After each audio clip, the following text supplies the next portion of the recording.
कुंभमेळ्यासाठी भूसंपादन शेतकऱ्यांचा ट्रॅक्टर मोर्चा। नाशिकमध्ये होणाऱ्या सिंहस्थ कुंभमेळ्यासाठी विविध रस्ते आणि प्रकल्प हाती घेण्यात आले आहेत। त्यासाठी शहर आणि ग्रामीण भागात मोठ्या प्रमाणावर भूसंपादन सुरू आहे। मात्र या भूसंपादनाच्या मोबदल्यावरून शेतकऱ्यांमध्ये तीव्र नाराजी निर्माण झाली आहे। रिंग रोडसाठी दिला जाणारा मोबदला अत्यंत कमी असल्याचा आरोप शेतकऱ्यांनी केला आहे।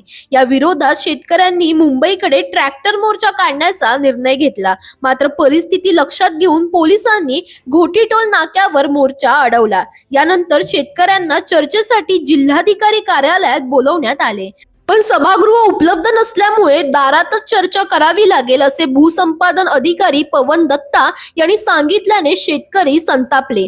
या भूमिकेमुळे शेतकऱ्यांनी चर्चा न करताच मोर्चा मागे घेण्याचा निर्णय घेतला आणि अधिक तीव्र आंदोलनाचा इशारा दिला।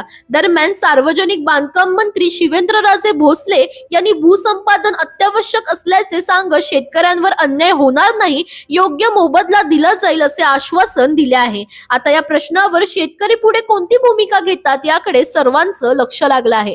दरम्यान तुम्हाला अशाच अपडेट्स हवे असतील तर इंडिया लीडरला फॉलो करायला विसरू नका।